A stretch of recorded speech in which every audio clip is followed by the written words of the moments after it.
Bonsoir, bonsoir, bonjour, c'est RD Congo Basango Télévision. Comme toujours, avant de commencer notre émission, nous disons merci à Dieu. Nous disons merci à nos chers abonnés et téléspectateurs qui nous suivent partout dans le monde et en RDC. Bande Konanga, soyez les bienvenus.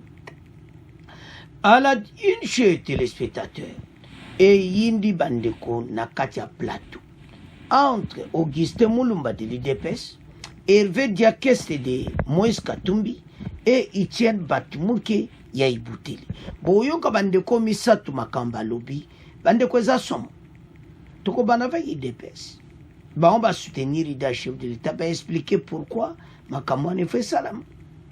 Mais du côté à Hervé Diakesi, à lobby affirmation mon fallacieuse, à lobby non fondé ma kamfati à lobby. Donc à lobby que nouvelle constitution est zanatinati. Le ma kamfati à lobby il estime que l'actuelle constitution a été rédigée à l'étranger et par des étrangers. Le chef de l'État vient de se prononcer clairement sur ce sujet controversé depuis que son parti, l'IDPS, a officiellement lancé sa campagne en faveur de la révision de la mer du pays. Donc il faut pas réviser. Alors, Bokoyoka Bango, parce que Yoka ke yinde na katatera, moto peli na ndega kosakanati, bato ya Katumbi surtout balobi kezama kambalo kuta ofacha oloba, bango bako pekisa fachi a changé constitution, bata Katumbi, Bokoyoka déclaration na bango, et yindi déjà, alors, sans plus tarder, Bandeko, tout le débat, bongo après, tout développer Massoul. Le président de la République, Félix Tshisekedi, annonce l'avènement d'une nouvelle constitution dès 2025, adaptée selon lui aux réalités congolaises, l'actuelle ayant été rédigée à l'étranger et par des étrangers. A-t-il dit Félix Tshisekedi, l'a déclaré dans son adresse à la population hier à son arrivée à Kisangani dans la province de la Tchopo. On l'écoute dans cet extrait que nous propose Jacques Mukonkole. Par exemple, la disposition relative au mandat présidentiel qui le limite à 2. Son changement ne peut se faire que par le seul peuple congolais. Cela ne concerne pas le président de la République. Mais lui peut demander au peuple de pouvoir se prononcer là-dessus afin de l'améliorer. Voyez par exemple pour la formation du gouvernement. On m'a investi le 20 janvier 2024, mais le gouvernement n'a été formé qu'au mois de juin. Ce n'est pas normal. Également le problème des gouverneurs de province et des assemblées provinciales qui sont tout le temps à couteau tiré. Beaucoup de nos provinces sont bloquées et le peuple congolais est délaissé. Ce sont des dispositions pareilles qu'il faudra réexaminer pour les améliorer. C'était là Félix Tshisekedi devant la population de Kisangani hier mercredi. Est-ce que M. Augustin Moulumba est en ligne? Il n'est pas encore en ligne. On va commencer par vous, Hervé Diakese. Vous êtes porte-parole du parti Ensemble pour la République, parti politique de l'opposition. Alors, qu'est-ce que vous pensez de l'annonce, cette grande annonce faite par Félix Tshisekedi sur l'avènement d'une nouvelle constitution dès 2025. Merci beaucoup pour l'opportunité que vous nous donnez de réagir à ces sujets. Déjà, on constate que l'UDPS est aux abonnés absents parce qu'ils savent que ce qui a été proposé là est honteux et il y a peu de gens qui aujourd'hui auront le courage de venir affronter le peuple congolais via cette émission qui est suivie partout pour soutenir une telle trahison. Alors, premièrement, nous empêcherons le président Tshisekedi d'envisager même de modifier une seule virgule de la Constitution et nous l'empêcherons de changer des constitutions. Là, vous, ensemble les peuples congolais, nous l'empêcherons. Nous avons empêché, il n'y a pas encore longtemps, les changements de la Constitution et nous savons comment les faire. Et le président Tshisekedi peut être sûr qu'il va nous trouver sur son chemin et il perdra. Alors, est-ce que les raisons avancées par le président Tshisekedi ne sont pas fondées? Elles sont totalement fallacieuses et je vais vous le démontrer très rapidement. Premièrement, le président Tshisekedi vient de justifier l'idée que tout le monde s'est fait de lui, qu'il ne respecte aucun engagement politique. Il a toujours dit qu'il n'en toucherait pas la Constitution, qu'on ne la modifierait pas, et il vient de se renier, comme il a toujours l'habitude de se renier.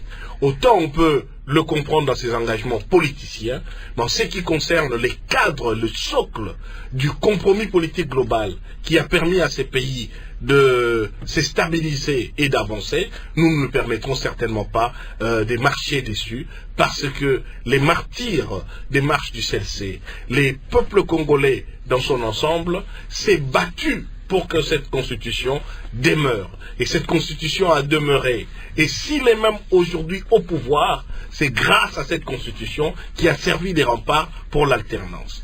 Alors, il assène la première contre-vérité en disant que les gouvernements... former le gouvernement, ça prend beaucoup de temps. Alors, première chose, c'est une fausseté, parce que ce n'est pas le premier gouvernement qui est formé avec cette constitution. Le premier gouvernement formé avec cette constitution après les élections de 2006, c'est le gouvernement Gizenga. Il n'avait pas pris autant de temps. Ni le gouvernement Mouzito. Plus tard, le gouvernement Matata. Pas plus que le gouvernement de... Bon, Sami Badibanga et Tchibala, nous étions déjà dans le cadre des accords de la Sanko, mais toujours dans le contexte de cette constitution. Mais pourquoi ils ont eu un problème, eux, à ne pas former le gouvernement? Parce qu'ils sont issus de la tricherie. Un gouvernement se forme plus facilement parce que vous avez une majorité parlementaire que vous devez identifier. Or, c'est la même majorité, ils sont tous de la même famille politique. Mais on détermine le poids politique d'un parti au nombre de députés élus. Mais il faut qu'ils aient été légitimement élus. Mais si tous ont eu des machines à voter à domicile, etc., et qu'ils doivent se partager un butin de guerre, donc un butin de braquage électoral, les mécanismes d'opposabilité cessent, parce que c'est de la tricherie. C'est pour ça qu'ils ont été bloqués. Parce que chacun disait, mais moi j'ai triché aussi, j'ai triché pour le camp, moi j'étais là au braquage, mais moi j'ai tenu les véhicules, c'est moi qui tenais les pistolets, mais c'est moi qui récupérais les bulletins dans la chambre forte.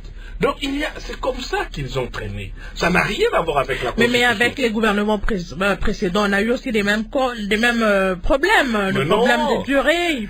Il faut consulter tel regroupement, tel autre. Mais ça n'a pas pris autant de temps, de 6 mois. Ça s'est fait sous tous les cieux au Sénégal. C'est la même forme de gouvernement, de constitution que nous ayons, qui sont plus ou moins comme la constitution française. C'est pourquoi on crée on a prévu un informateur et puis après un formateur. C'est parce qu'on identifie la majorité. Et dans les cas précis, ils avaient déjà une majorité issue de la tricherie de plus de 73%. Ils sont sur 500 députés, il y a à peine 14 de l'opposition. Donc ils n'avaient pas un problème d'identifier la majorité. Elle était connue. Et les députés, par rapport à leur règlement intérieur, et par rapport à la loi sur le fonctionnement de l'opposition et des partis politiques, précisent s'ils appartiennent à l'opposition, à la majorité. Ça s'est fait très rapidement. Le problème n'était pas d'identifier la majorité. Donc c'est une contre-vérité. Le problème était que chacun d'eux avait des ambitions dans leur camp, parce que tout le monde est venu là-bas pour des postes, pour la prédation. Et ils n'ont pas su s'entendre.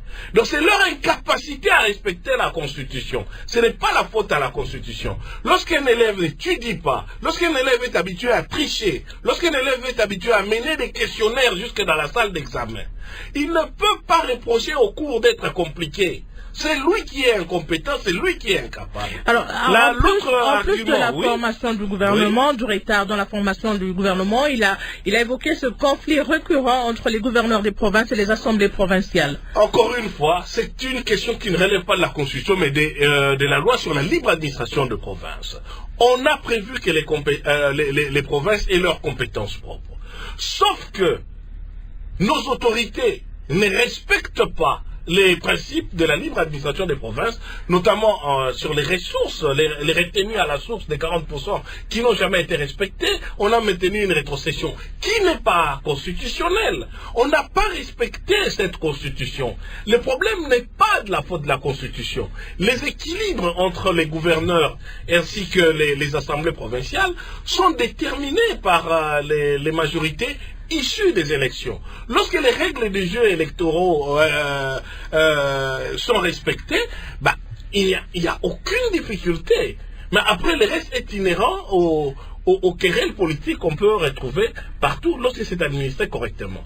Mais ici, encore une fois, nous sommes face à un pouvoir qui a échoué dans la gestion de l'État, qui est incapable de répondre aux besoins des enseignants, aux besoins des médecins, aux besoins des infirmiers, aux besoins de la population qui est en train d'être inondée chaque jour et qui lance comme ça une diversion, parce que deux fois c'est la faute aux alliés politiques, c'était la faute à Kabila, deux fois c'est la faute à Katumbi, et maintenant c'est la faute à la Constitution. Non, Monsieur le Président, le peuple congolais avait, et l'autre contre-vérité, totalement inadmissible, de prétendre que c'est une constitution des étrangers.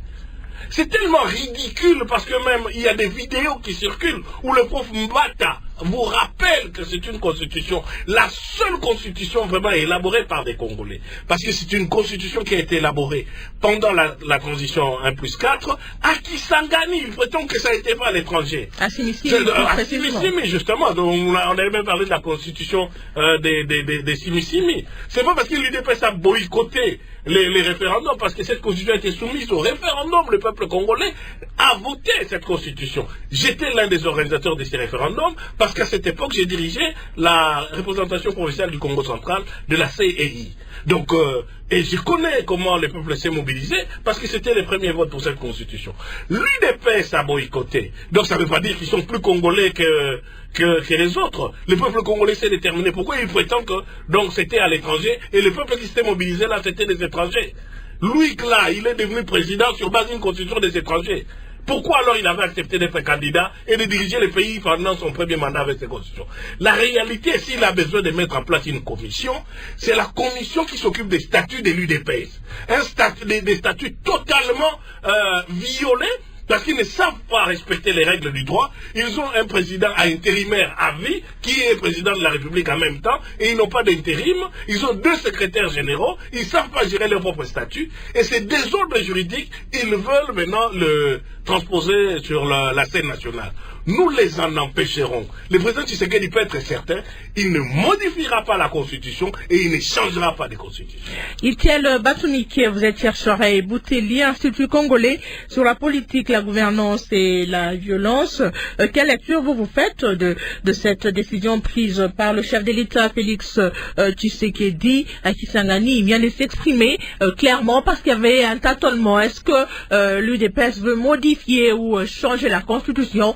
Le chef de l'État a été clair, il faut une nouvelle constitution pour la RDC, c'est-à-dire qu'il faut carrément changer tout. Qu'est-ce que vous en pensez? Déjà, je salue le fait qu'il ait fait cette annonce au Congo et dans une mission d'itinérance, parce que généralement il fait de telles annonces de grande importance à l'extérieur du pays qui attaque souvent les étrangers et l'étranger. C'est déjà bien qu'il ait fait cette déclaration au Congo et que cette itinérance finalement lui permet de voir les réalités sur le terrain, et on a vu que certains travaux ont été accélérés à Kisangani, c'est bien. En tout cas, on l'encourage à faire autant d'itinérance que de voyager à l'extérieur du pays. Mais pour revenir à la révision constitutionnelle ou au changement de constitution, je pense que, comme Diakese le disait, les raisons qui sont avancées sont tout à fait fallacieuses, et c'est dommage que ça vienne de quelqu'un qui a l'idée pendant des années pour empêcher à quelqu'un qui ne s'était jamais déclaré avoir une telle intention. Parce qu'il faut le rappeler, l'ancien président Joseph Kabila a manœuvré pour modifier la Constitution, mais il n'avait jamais publiquement assumé une telle posture en fait. Il envoyait ses lieutenants essayer de tâter les terrains, mais lui-même, il a toujours affirmait vouloir respecter la Constitution et aujourd'hui on peut le dire qu'il a respecté la Constitution. C'est dommage que celui qui l'a combattu pour respecter la Constitution aujourd'hui vienne nous dire que cette Constitution n'est plus adaptée, alors qu'à l'époque, les arguments qu'il développait étaient que la Constitution ne posait aucun problème, qu'elle était adaptée aux réalités du Congo et que les problèmes du Congo ne relevaient pas de cette Constitution. Et effectivement, la gouvernance de Tshisekedi au cours du premier mandat et en ce début du dernier mandat montre effectivement que la Constitution n'est pas un problème. D'autant plus que le président de la République a toujours agi en marge de cette Constitution. Vous avez plusieurs exemples. Lorsqu'il parle aujourd'hui du fait que cette Constitution lui empêche de nommer rapidement le gouvernement, je reporte en disant qu'en 2019, il a nommé Sylvestre Ilunkamba sans pour autant passer par la procédure de désignation d'un informateur pour identifier la majorité, alors qu'à cette époque-là, lui personnellement et sa famille politique ne disposaient pas de la majorité. Et donc, que le gouvernement ait tardé pendant cette mandature qui est encore à ce début, ce n'est pas le fait de la Constitution, mais du jeu politique en interne au sein de l'Union sacrée, et c'est à lui que la responsabilité incombe, parce que j'imagine qu'il a été incapable à un moment donné d'arbitrer les différentes les différentes tendances qui étaient au sein de sa famille politique. On a vu d'ailleurs qu'on est passé aux primaires pour désigner les animateurs, les présidents de l'Assemblée nationale. Donc ce n'est pas un problème qui regarde la Constitution, c'est un problème lié à l'organisation personnelle de sa famille politique. Je peux vous donner un autre exemple. La recomposition de la Cour constitutionnelle, alors que le mandat des personnes nommées dans d'autres fonctions compatibles était encore en cours, cela a violé la Constitution et donc ça ne lui a jamais empêché de recomposer la Cour constitutionnelle à sa volonté, et donc ce n'est pas la Constitution le problème. Vous pouvez encore aller plus loin récemment. La Cour constitutionnelle dit que le gouvernement en place, dont les membres étaient majoritairement députés, ne pouvait plus continuer à expédier les affaires courantes. Le président de la République a fait fi de cet arrêt, alors que la Constitution de la République démocratique du Congo dit que les arrêts de la Cour constitutionnelle sont d'application immédiate et s'imposent à tous, y compris le pouvoir public. Et donc, vous comprenez que ce n'est pas la Constitution qui bloque, parce que tout ce que le président de la République veut faire, il l'obtient, il le réalise, peu importe ce que prévoit la Constitution, et vous allez vous rappeler qu'il a eu à dire le 6 décembre 2020 que pour lui, le salut du peuple était la loi suprême. Et c'est comme ça qu'il dirige le pays depuis 2020, quand il a essayé de se débarrasser de son allié encombrant Joseph Kabila.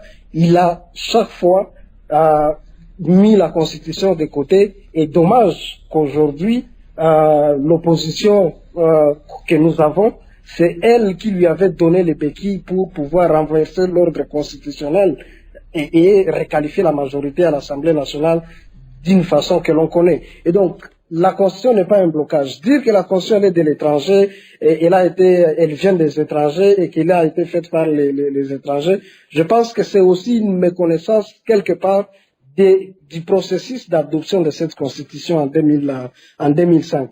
Hervé Diaké l'a dit, c'est la deuxième Constitution de notre pays qui soit passée par le référendum après celle de Louabourg.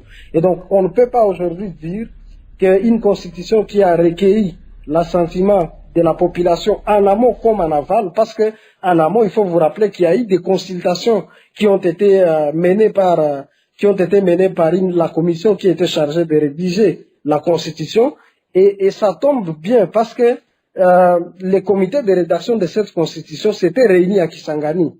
Et ce comité de rédaction de la Constitution actuelle avait circulé, je me rappelle, j'étais encore trop jeune, mais j'ai vu les sénateurs à l'époque circuler dans toutes les provinces et dans les anciens districts qui sont devenus aujourd'hui des provinces pour essayer de consulter la population, et les sénateurs ont reçu, et cette commission, ces comités de rédaction ont reçu les aspirations du peuple pour savoir qu'est-ce qui devrait être dans cette nouvelle Constitution. Vous estimez donc, Etiel Batoumike, que cette Constitution n'a pas besoin d'être changée? Toute Constitution peut évoluer, parce que ceux qui ont voté le référendum en 2005, c'est une génération qui existe encore, mais elle ne serait pas liée jusqu'à peut-être 100 ans, mais bien qu'il y a des constitutions qui ont fait plus que 100 ans, comme la Constitution américaine, mais c'est une constitution qui aussi dans le temps a subi des amendements, des modifications.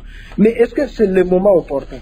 Le moment n'est pas opportun, parce que déjà l'article 219 de la Constitution prévoit qu'on ne peut pas, par exemple, réviser la Constitution lorsqu'on est dans l'état de siège. On comprend peut-être pourquoi on veut aujourd'hui réévaluer l'état de siège pour lever et laisser la route pour cette révision constitutionnelle. Mais au-delà de ça, vous avez la guerre dans l'Est de la République démocratique du Congo. Les populations de Masisi et de Rutshuru n'ont pas participé au vote.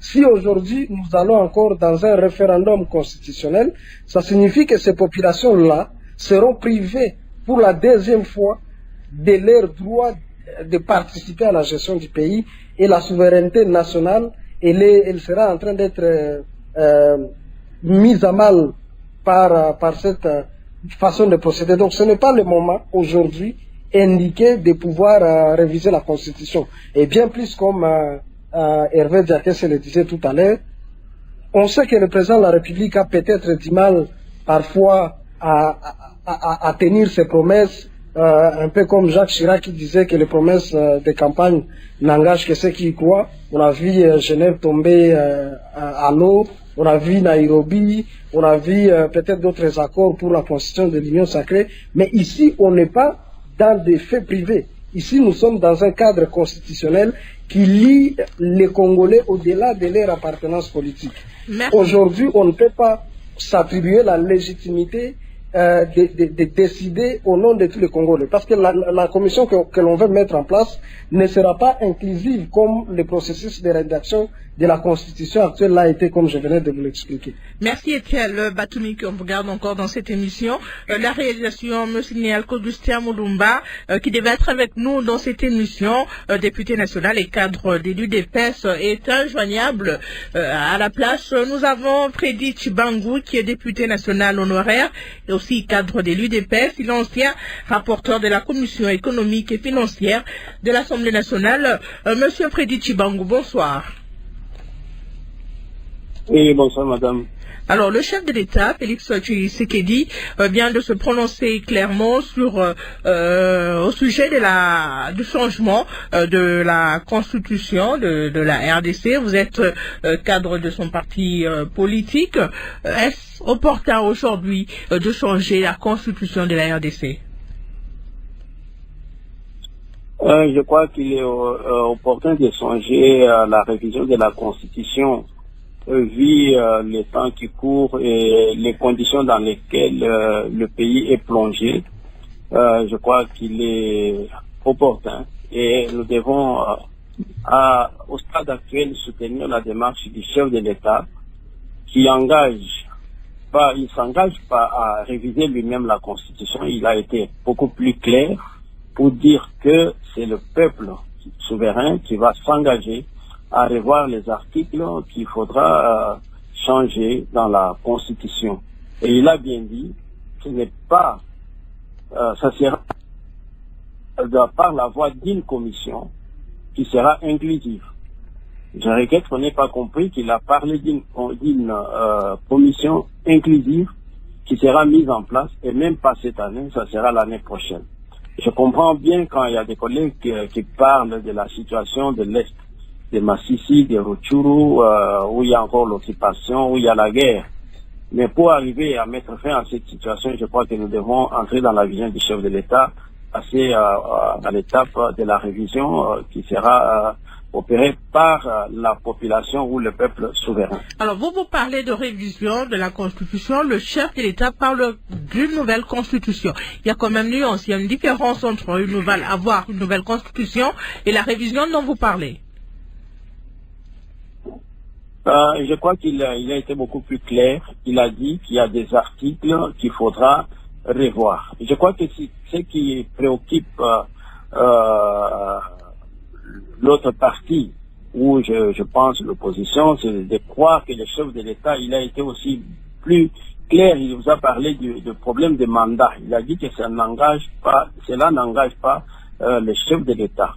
Et je ne pense même pas qu'il sera opportun de toucher au problème du mandat. D'où je parle de là. Moi, je vois la révision dans son optique, dans son parler. Je vois qu'il parle de la révision. Ça ne sera pas tous les articles qui seront revus. Donc, ce sera quelques articles de la Constitution qui seront revus et mis à jour par rapport à la situation actuelle. Alors, lorsque vous parlez de la situation actuelle, il s'agit de quelle situation? De l'agression dont la RDC est victime? Et je crois que, bon, je crois qu'au niveau de la Constitution, nous parlons d'une partie dans la Constitution. Il y a des articles qui datent de 1968 qui peuvent être revus aujourd'hui. Il a même dit clairement que la Constitution a été élaborée en dehors du pays. Et vous devez voir que quand on a élaboré cette Constitution, il y a un article, je pense, l'article 187, dont on parle de la cession d'une partie du territoire. Il s'agit de quel article? Est-ce que vous pouvez nous éclairer? Si vous avez la Constitution avec vous... Nous avons la Constitution. Est-ce que vous pouvez nous éclairer? Il s'agit de quels articles? Allez un peu à l'article, voyez un peu l'article 187, je pense, de la Constitution. Je ne sais pas si vous l'avez devant vous parce que vous m'avez pris de court. Alors, on va chercher l'article 187 de la Constitution. Ok, les forces armées comprennent la force terrestre, la force aérienne, la force navale et leurs services d'appui. Elles ont pour mission de défendre l'intégrité. C'est pas cet article? Non, c'est pas cet article. Il s'agit de l'article dans lequel on parle de la question d'une partie du territoire national. Alors, vous pensez qu'en révisant cette constitution, la guerre va prendre fin dans la partie est de la RDC? Je crois que la guerre aussi, il faudra aussi parler de la guerre avec la situation de la Constitution. C'est deux choses différentes. Mais je crois que le pays est plongé aussi dans les chaos à partir de la Constitution qui a été mal faite aussi. Alors, vous soutenez que cette constitution a été rédigée à l'étranger et par des étrangers, comme l'a dit le chef de l'État. Pourtant, on sait que ce sont des professeurs congolais qui ont rédigé cette constitution. À Kisangani en plus. Non, la constitution a été rédigée, je crois qu'un des rédacteurs a été rédigé en Belgique. Je crois qu'un des rédacteurs de la Constitution, c'est le professeur Kabamba de l'Université de Liège. Et c'est ça qui vous pousse, à vouloir réviser certaines dispositions de la Constitution. Non, mais aujourd'hui, oui, il faut voir certaines dispositions de la Constitution parce qu'aujourd'hui, on demande à ce que le peuple souverain, le peuple congolais lui-même, se mettre autour de la table dans une commission pour revoir la Constitution selon les préoccupations du pays. Bon, merci, Monsieur Freddy Tchibango. On va ouvrir notre standard pour accorder la parole aux auditeurs qui sont très très nombreux à appeler. On va se rendre à Kananga, au Kasaï central, pour écouter cet auditeur. C'est Kasaï Tabasele Kalumba dans la province de Kasaï central à Kananga. La décision prise par le chef de l'État est salutaire dans la mesure où la plupart des textes légaux réglementaires de la République démocratique du Congo sont inadaptés aux réalités de la République même et à certains instruments juridiques internationaux. Je me demande de préserver les principes démocratiques contenus dans l'actuelle constitution, car le respect strict des principes et règles ont développé certains pays au monde. C'est important, très nécessaire même, de préserver les principes démocratiques contre tous les aléas de la vie politique et les révisions intempestives. Maître Diakese, qu'est-ce que vous pensez de l'avis de Kaikai depuis le Kasaï central? Il pense que la décision du chef de l'État est salutaire, voilà. Bon, il peut comprendre que je ne sois pas du même avis que lui. Et d'abord, si vous me permettez, j'aimerais beaucoup réagir à ce que l'honorable Tchibango, je pense, qui a parlé au nom de l'UDPS. Je pense que lorsqu'on s'adresse au peuple congolais, surtout dans une audience aussi importante que la vôtre, on doit faire la part des choses entre les incantations du Parlement debout et les réalités scientifiques et surtout constitutionnelles qui déterminent l'avenir d'un pays. D'abord, quand l'honorable nous parle de vu les temps qui courent et les conditions dans lesquelles le pays est plongé, il est dans l'incapacité de nous donner quelles dispositions de la Constitution les empêchent de gagner du terrain là où l'ennemi est en train de nous faire reculer. Il est dans l'incapacité de donner quelles dispositions de la Constitution les empêchent de payer correctement les militaires. Il est dans l'incapacité de donner les dispositions de la Constitution qui les empêchent de payer les enseignants, de permettre aux Congolais de vivre aisément et de stabiliser les taux du dollar. Alors, du coup, de manière générique, à la Jules Mouniéré, il vient comme ça nous raconter une constitution qu'il n'a même pas lue.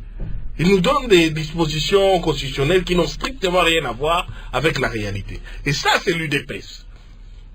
Ils ne lisent pas un texte, ils ont une compréhension truquée, tronquée et erronée de ces textes, et ils prétendent à la face du monde que c'est ça la réalité. Or, la réalité, c'est que justement, nous ne sommes dans aucune des circonstances prévues. Vous avez posé une question importante. Le président parle de changement des constitutions. L'honorable nous dit non, on parle juste que le peuple va vérifier 2 ou 3 articles qui ne plaisent pas. Honorable, moi je vous cite l'article 219 de la Constitution. Et 218 d'abord. C'est sous les titres de la révision constitutionnelle. On doit discuter texte à main lorsqu'on parle des choses aussi sérieuses que l'avenir du pays. Et surtout, lorsqu'on parle du sang que les Congolais ont versé, parmi ces Congolais, je m'incline aussi devant la mémoire des combattants de l'UDPS qui ont été calcinés au siège de ces partis pour se battre pour le respect de cette constitution. Je m'incline aussi devant leur mémoire. Et c'est dommage que leur mémoire ait été trahie par ceux qui ont bénéficié de leur combat et n'ont pas respecté leur sacrifice. L'article 218, dans son premier alinéa, énumère les personnes habilitées à procéder à la révision constitutionnelle. La révision signifie changer ou amender les dispositions qui sont dans la Constitution. Parce que cette Constitution prévoit les dispositions qui peuvent être amendées. Et cette initiative appartient au président de la République, pas à une commission. L'institution président de la République peut rédiger des amendements et des propositions. Cette initiative appartient au gouvernement. Le gouvernement dont il a nommé les membres. Et ils peuvent les délibérer en Conseil des ministres. Elle appartient effectivement à chacune des chambres parlementaires. Évidemment, il faut qu'au moins la moitié soit des sénateurs ou des députés nationaux les fassent. Ou alors à une fraction du peuple congolais, 100 000 au moins, qui adresse une pétition à l'une des 2 chambres. Et ils disent, voilà, telle disposition, nous voudrions la changer. Par exemple, 100 000 Congolais peuvent adresser une pétition disant que la population qui constitue les 4 entités du Grand Katanga estime que la disposition de la Constitution qui touche au caractère unitaire ou au caractère décentralisé doit être changée. Le Katanga va devenir une confédération avec sa pleine souveraineté. 100 000 citoyens congolais peuvent dire que le Congo central estime qu'ils peuvent aller au fédéralisme. Voyez-vous, ça c'est quand l'initiative. Mais, attention, il ne suffit pas d'avoir l'initiative. Lorsqu'elle est soumise aux chambres et après débat, les chambres peuvent les rejeter. Si les chambres l'adoptent, la disposition est soit soumise au référendum, soit, la Constitution dit, si elle n'est pas soumise au référendum, donc c'est toujours les mêmes articles 218, on dit, les 2 chambres peuvent se réunir en congrès et adopter aux 2 tiers cette constitution. Non, plutôt au 3/5e. Attention, au 3/5e. Mais l'article 219 vous dit... Donc, tout ça est dans un titre qu'on appelle le titre 7 de la Constitution. C'est bien encadré. On vous dit qui prend l'initiative. L'article 219 vous dit quand est-ce qu'il faut la prendre et surtout quand est-ce qu'il ne faut pas la prendre. On ne la prend pas pendant l'état d'urgence, on ne la prend pas pendant l'état de siège, on ne la prend pas chaque fois que les chambres parlementaires sont dans l'impossibilité de se réunir librement. Librement. Et l'article 220 vous dit ce qui ne peut jamais faire l'objet de révision. Et alors là, on parle de la forme républicaine de l'État. Le principe du suffrage universel, parce que le président de la République espère peut-être avoir une constitution qui lui permettra d'être élu par les deux chambres de sa majorité, mais le suffrage universel doit être respecté. Non, on ne peut jamais changer ça. La forme représentative du gouvernement, parce qu'il doit émaner d'une majorité à l'Assemblée, ce n'est pas un gouvernement qu'il nomme comme il veut, mais il doit émaner d'une majorité à l'Assemblée. Les nombres et la durée du mandat du président de la République, 2 mandats de 5 ans non renouvelables. Ça ne peut jamais faire l'objet d'une révision constitutionnelle. L'indépendance du pouvoir judiciaire, le pluralisme politique et syndical ne peuvent faire l'objet d'aucune révision constitutionnelle. Ça, c'est l'alinéa premier de l'article 220. Et son second alinéa, informellement interdite. Toute révision constitutionnelle ayant pour objet ou effet de réduire les droits et libertés de la personne, ou de réduire, et tenez-vous bien, les prérogatives des provinces et des entités territoriales décentralisées. Ça veut dire qu'on ne veut pas un président qui nomme ses gouverneurs, qui ne dépendent que de lui, et l'encense. Nous voulons des gouverneurs qui relèvent d'une majorité parlementaire provinciale et qui rendent compte à la population. Donc on a quitté la période de Mobutu avec un président potentat qui commence à désigner ces gens partout. Non. On veut des gens qui ont une légitimité propre. Pas ici sur ordonnance et qui rendent compte à des gens ici au pouvoir central, mais sans pas réhabiliter un poids qui s'est écroulé avec des gens qu'on a payés pour aller à la manifestation, et je sais que ces gens-là ne seront pas pris en charge. C'est de ça que la Constitution dispose. C'est à cause de ça, se rendant compte de cette difficulté, parce qu'ils sont capables avec leur majorité mécanique, prétendre qu'il n'y a plus d'état de siège, il n'y a plus d'état d'urgence. Mais comme il veut rester en fonction, et que l'article 220 l'empêche de le faire, il ne veut plus parler de modification, de révision. Il veut parler de changement. Parce que, quand vous voyez les articles 218 à l'article 220, nulle part on vous parle d'une commission qui peut statuer pour organiser une constitution. Parce qu'il y a les deux chambres parlementaires. Merci. Aussi curieux que cela puisse paraître, ces chambres parlementaires sous sa propre majorité. Au Sénat, on n'a que 3 opposants sur 100. À l'Assemblée, on a moins de 25 sur 500. Mais malgré ça, ils sont incapables de diriger des pays, incapables de constituer un gouvernement, incapables de payer les peuples congolais, et c'est la faute à la Constitution. Monsieur le Président, nous vous empêcherons. Vous n'allez ni modifier, ni changer de Constitution. On va prendre ce deuxième auditeur qui nous appelle de Bunia, dans la province de l'Ituri. Alpha Ben Sias depuis la ville de Bunia. À mon humble avis, c'est un prétexte qui n'a pas sa place actuellement. La Constitution n'a pas posé problème. Son prédécesseur, Joseph Kabila, qui est même son cofondateur, ne l'a pas bougé.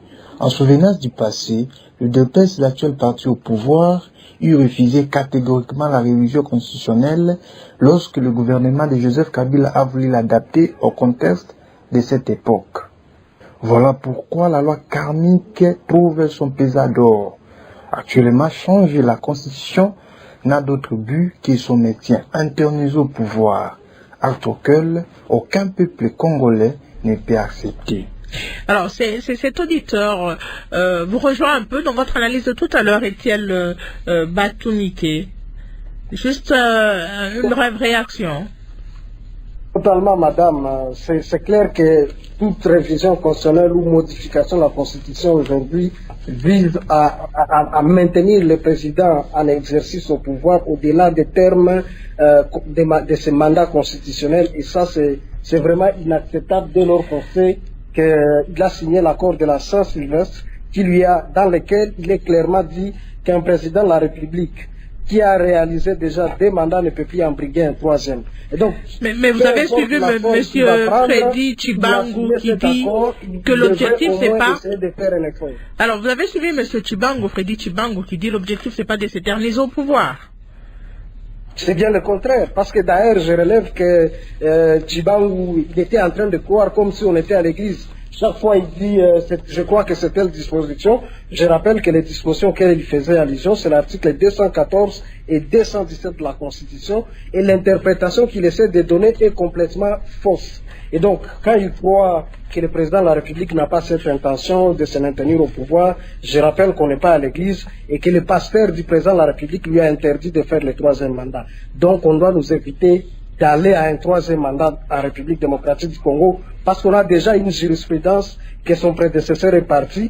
On n'a pas peut-être vécu une alternance qui aurait été à la hauteur du combat mené par l'opposition dont il était l'un des leaders à l'époque.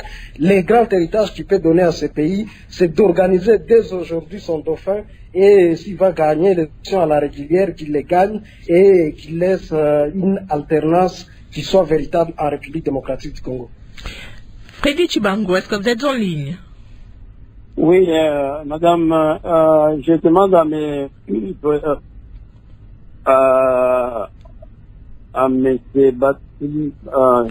Itiel Batumike, je pense, oui. qui parle. Moi, je parlais de l'article 217 qui dit ceci. La République démocratique du Congo peut conclure des traités ou des accords d'association ou des communautés comportant un abandon partiel de souveraineté en vue de promouvoir l'unité africaine. Qu'en pense-t-il de cet article? Ça, c'est une chose. Deuxième chose, je crois qu'il est entré beaucoup plus en détail en parlant de l'article. Il a beaucoup développé l'article 218. Ça, c'est M. L'article 219. Ça, ce sont les dispositions de la Constitution. Et le chef de l'État il a été clair. Il a dit qu'on ne va pas, il n'est pas dit quand on parle de la révision, on sait le rôle que doit jouer l'Assemblée nationale, le Sénat et le peuple souverain. Il n'est pas dit donc les 2 chambres ont un rôle à jouer. On a dit qu'on va soumettre ce travail à une commission qui sera inclusive. Et à son tour, ce n'est pas la commission qui va appliquer ça, ce sera aux 2 chambres de se prononcer là-dessus. Donc, que M. Diakese, M. Batumike nous explique un peu, nous donne une interprétation de l'article 217, où on parle de la cession partielle ou bien de l'abandon des souverainetés en vue de promouvoir, donc, de l'abandon partiel de souveraineté en vue de promouvoir l'unité africaine. Est-ce qu'ils peuvent nous interpréter cela? Alors, avant de redonner la parole à Merveille Diakese et Itiel Batumike, on va écouter cet auditeur de Kinshasa qui a un point de vue aussi à donner par rapport aux propos du chef de l'État. J'appelle de Kinshasa. Lors de l'accord de la CENCO, le président actuel était le chef de file de l'opposition et il doit nous dire sur quelle constitution qui s'opposait à l'époque. Non seulement ça, le président de la République doit nous dire les articles qui l'empêchent réellement à finir la guerre d'Alès, qui l'empêchent réellement à stabiliser le taux du dollar. Le président doit nous dire également si quel article de la Constitution qui l'empêche à résoudre les social des Congolais. À mon avis, quand le chef de l'État dit que cette constitution est une constitution écrite à l'étranger et par les étrangers, il met non seulement en cause son propre pouvoir qui tire sa légitimité dans cette constitution, mais il met aussi également en cause ce qu'on nous dit que son père biologique était parmi les fondateurs de cette constitution. Alors, comment vous réagissez, Freddy Tshibangou? Il a été élu sur base de cette constitution. Est-ce qu'il faut remettre en cause son élection ou même sa légitimité?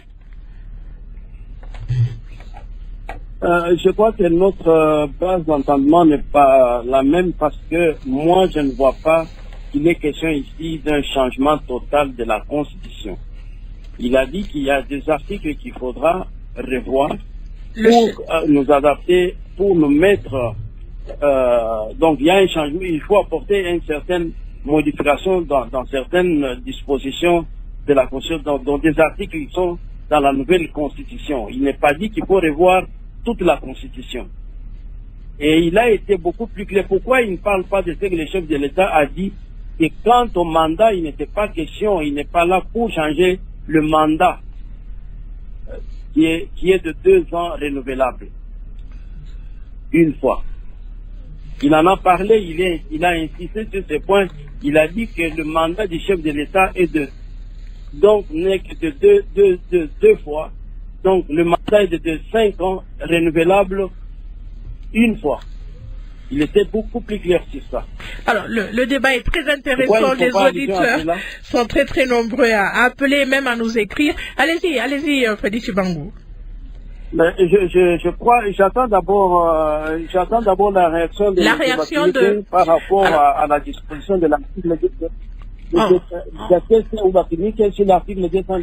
Alors, restons en ligne, soyez concis s'il vous plaît, parce qu'on court derrière le temps. On commence par M. Diakessé. Comment vous interprétez l'article 217 de la Constitution?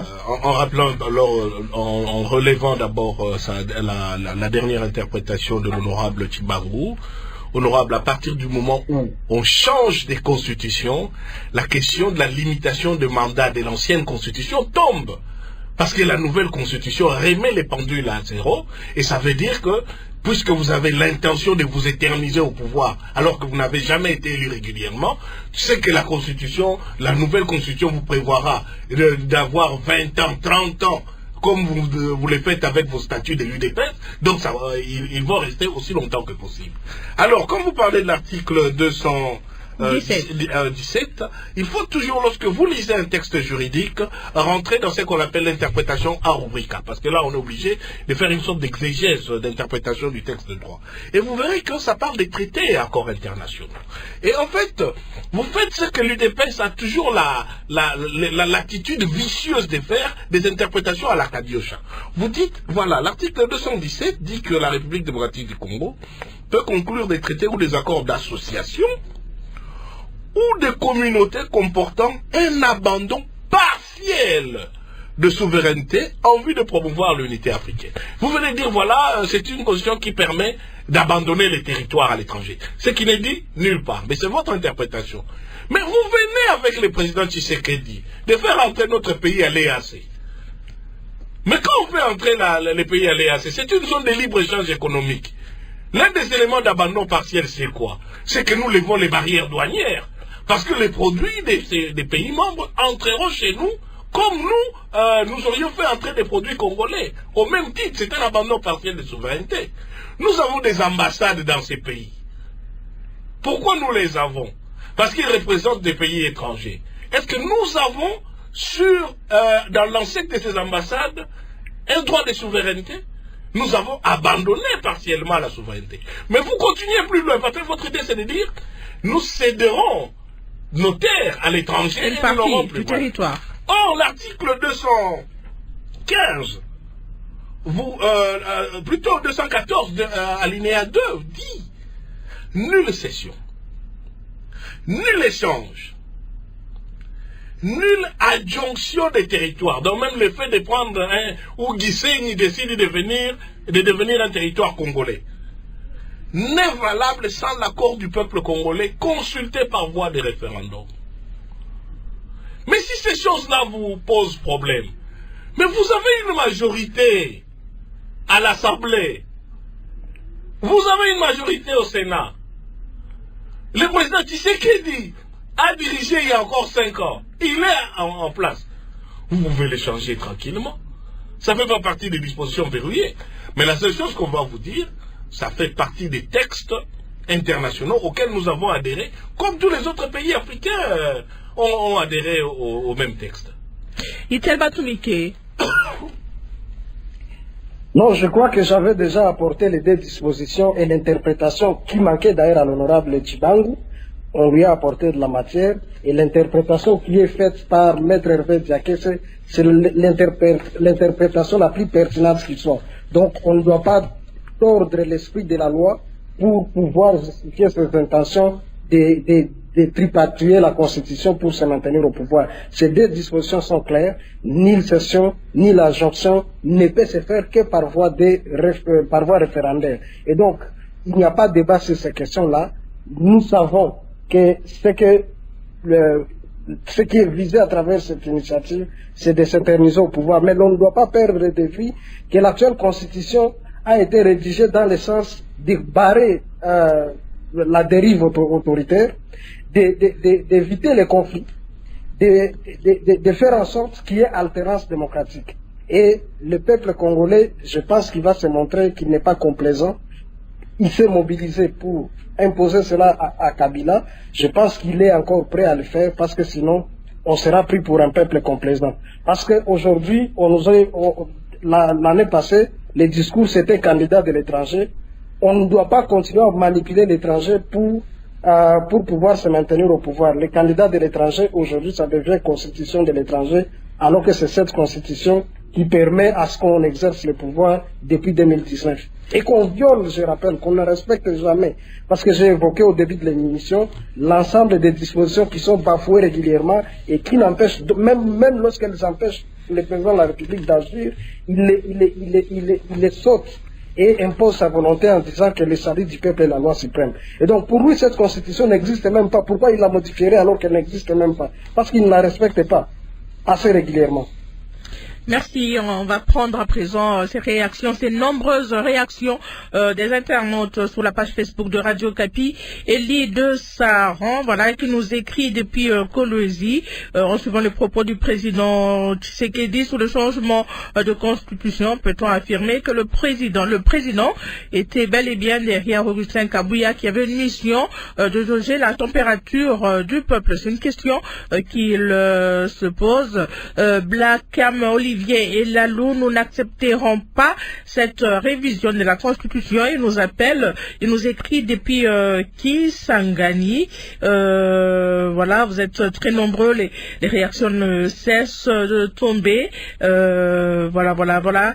Hubert Kabeya, depuis la ville de Kananga, province du Kasaï central. Moi, je trouve que la révision de la Constitution n'est pas une priorité. Il serait mieux de réunir toutes les forces vives et de réfléchir ensemble comment mettre fin à la guerre que nous impose le Rwanda et réfléchir encore comment stabiliser le social de la population. Cette question de révision risque d'énerver plus d'un Congolais qui souffre tous les jours. Pierrot Kassela, la RDC, voilà, la RDC n'a pas la chance d'avoir des dirigeants qui aiment leur pays. Pierrot nous écrit depuis Lubumbashi. Sam Shimba, depuis Lubumbashi, la Constitution est sacrée. Il y a beaucoup de choses qui n'ont pas encore été faites. Voilà, de donner Kamwamba qui Tengue, je regrette les propos du député honoraire de l'UDPS qui donne une disposition inexistante dans la Constitution. Voilà, c'est son avis par rapport au débat de ce soir. Samuel Aosakadi, depuis Kisenso, plusieurs questions. Voilà. Plusieurs questions se posent en pensant modifier la Constitution. Est-ce que c'est la Constitution qui autorise les voyages? Est-ce que c'est la Constitution qui empêche de créer des emplois? Est-ce que c'est la Constitution qui empêche de payer les corps soignants, les enseignants?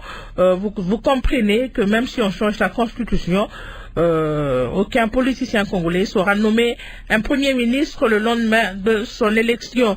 Achille Kazungu, depuis le site des déplacés de Bouyi-Imba au Nord Kivu, en provenance de Chacha, dans le territoire de Massissi. Je pense que les imperfections que présente la Constitution doivent être modifiées. Cependant, le président de la République ne doit pas considérer cela comme une priorité. Il est important de songer au social des Congolais en mettant fin aux antivaleurs qui ruinent ce pays. Freddy Tchibango, je vais vous demander de conclure parce que nous sommes à la fin de cette émission. Vous avez écouté les nombreuses réactions des auditeurs que nous avons, les réactions qui sont en train de tomber. C'est une émission qui passe en direct. Qu'est-ce que vous en pensez? Qu'est-ce que ça vous fait d'entendre tous ces Congolais la majorité, qui est contre ce changement, cette révision de constitution? Oui, madame, je crois que il faudra d'abord que les auditeurs m'excusent d'avoir donné un article, une disposition. Donc, on m'avait pris des cours. Il s'agissait de l'article 217 et non 282 de la Constitution. Je m'ai basé sur ça pour donner un exemple de certains articles de la Constitution qui peuvent être révisés pour une bonne interprétation juridique. Donc, et j'avais dit aussi qu'il ne s'agit pas de réviser totalement la Constitution, mais il y a des articles qui sont verrouillés, tels que l'article 220, on parlait, mais c'est un article, sont des dispositions verrouillées de la Constitution, et je ne pense pas qu'on touchera à l'article 220. Merci. Et voilà, il faudra être beaucoup plus clair avec les auditeurs et avec la population. Il y a des articles verrouillés, tels que l'article 220 de la Constitution, mais il y a certaines dispositions de la Constitution qui peuvent être révisées parce qu'il y a des articles qui datent de 1968. L'article, on retient, Freddy Tchibango, que l'article 220 ne sera pas touché, selon vous. C'est ça? Oui. Je pense bien les choses de l'État là-dessus, oui. Il était beaucoup, il a parlé de ça. Merci. Alors on va écouter ce dernier auditeur très rapidement qui nous appelle de Kisangani, dans la province de la Chopo. Oui, Apollinaire Tchomba Lumboule depuis Kisangani, dans la province de la Chopo. Nous sommes derrière cette idée de révision constitutionnelle si on l'élabore pour l'intérêt de la population. En revanche, il serait irresponsable qu'on le fait pour l'intérêt de quiconque qui veut s'accrocher au pouvoir. D'ailleurs, le président de la République l'a souligné à la place de la poste à Kisangani que la Constitution est élaborée pour répondre aux réalités du pays et non pour satisfaire aux besoins de celui qui veut, n'est-ce pas, persévérer dans le pouvoir. Alors, Monsieur Diaké, c'est votre conclusion? Merci, juste relever que, je ne sais pas, l'honorable est encore revenu dans les incantations de Kadiocha de l'UDPS en nous parlant des articles qui datent de 1968, alors que la Constitution est une Constitution de 2006 et qui est passée au référendum en 2005. C'est vrai que vous aviez boycotté, c'est ça le problème. Ce n'est pas parce que vous n'avez pas participé aux examens qu'on doit changer les manuels des cours. J'ai dit juste à mes compatriotes, tout ce que l'UDPS est en train de vous raconter, c'est des mensonges. En réalité, lorsqu'ils prétendent qu'on ne va pas toucher à l'article 220, c'est parce que justement, ils ne veulent plus respecter cette constitution qui les bloque par l'article 220. Ils veulent créer une nouvelle constitution. Parce qu'avec une nouvelle constitution, ils vont se permettre d'avoir un pouvoir à vie. C'est ça le problème. Donc le président Tshisekedi veut s'éterniser au pouvoir. Et comme la constitution actuelle qui justement répond aux réalités du pays, les réalités du pays c'est que nous ne voulions plus des dictateurs, des potentats qui restent éternellement. Ils ont tous été bloqués là-dessus. Nous ne voulons plus de quelqu'un qui peut nommer ses gouverneurs comme il le veut, sans que les gouverneurs rendent compte à la population. Cette constitution a bloqué tout ça. Nous ne voulons plus que les recettes des provinces n'aillent qu'enrichir un camp politique donné, mais servent à la population. Cette constitution a bloqué, malgré qu'ils n'ont jamais respecté les 40% à la source. Surtout le peuple congolais a manifesté depuis toujours son allégeance et sa volonté de faire respecter cette constitution. En 2015, il a payé au prix du sang. On a parlé des charniers de Maluku. En 2016, il s'est mobilisé, y compris à l'UDPS, quand on a calciné les sièges de l'UDPS. En 2017, il a répondu aux appels de CLC, jusqu'en février 2018, où des gens comme Rossi Mukendi, Thérèse Kapanga l'a déjà dit, Godefroy Namouissi, Hussein Gandou, Joseph Fataki et d'autres ont payé de leur sang. Ils n'avaient pas besoin d'être président, député ou ministre, mais ils voulaient que l'alternance soit respectée. Cette alternance qui a permis à Félix Tshisekedi d'être aujourd'hui président.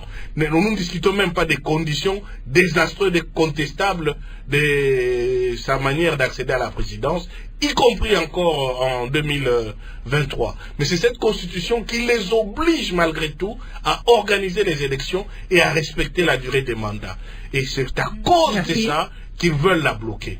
Mais nous allons les en empêcher. Ils ne passeront pas, ils ne changeront pas de constitution et ils ne modifieront pas cette constitution. Merci Hervé Diakessé, porte-parole du parti politique Ensemble pour la République, parti politique de l'opposition. Itiel Batumike, chercheur à Ebouteli, Institut congolais sur la politique, la gouvernance et la violence. Votre mot de la fin. Le Congo n'a pas besoin d'hommes providentiels. L'expérience de Mobutu a démontré qu'on n'a pas besoin des hommes forts, mais des institutions fortes. Et donc aujourd'hui, l'ordre constitutionnel qui est là, il peut être amélioré dans les dispositions qui ne permettront pas un recul démocratique, mais une amélioration. Mais les dispositions qui sont verrouillées sont nécessaires à garantir l'alternance, de lutter contre la dérive dictatoriale et d'éviter surtout les conflits parce que ce pays a besoin de la stabilité pour son décollage. Aujourd'hui, il est important de se concentrer à l'accomplissement, à la mise en œuvre du programme électoral qui nous a été présenté et dont la mise en œuvre est en train de piétiner. Parce que si vous regardez dans le programme électoral du président Tshisekedi, il nous a promis qu'à la fin de cette année, on aura nos cartes d'identité nationale. Or, comme vous le savez, le contrat pour la livraison de ces cartes d'identité venait d'être annulé. Quand est-ce qu'alors on aura nos cartes d'identité nationales, qui est une question vitale pour un État qui veut vraiment se développer. Et donc le président de la République et son camp essaient de se concentrer à la mise en œuvre de son programme de gouvernance et qui résolve le problème de la population parce que c'est cela la priorité et il n'y a pas opportunité aujourd'hui de réviser la Constitution. Bande ko bolandi débat surtout Hervé Diakessé bali ba ko sala nyonso porte-parole à Moïse Katumbi ali ba ko sala nyonso ba pekisa faci a changer constitution ba pesi ba raison na bango. Alors sur ça tuni bon ba raison faci a pension eza non fondé ba bi oui eza non fondé parce que bah on m'a pu ba téléma qui en to télémela Kabila a changé et puis Kabila tira au téléma publiquement pourquoi Fatia télémi publiquement contre la constitution et pesi bien bah on va sipelite bandeko makambo ele kana mboka eza makambo ebeli congolais to téléma tozo vivre situation mona RDC constitution oyo eza na le pour na le contre na kati. Or, constitution supporte Kamboka. Mais où est salama qui malgré battu au boya pour le région de mandat, pour baksa mandat fachi, ba paye bele basala yango. Mais RDCP ba koko sala. Parce que situation to vivre nango eza akosakanati. Baso bon samboka. Kalatel sous l'élection. Mais, nazo ebati.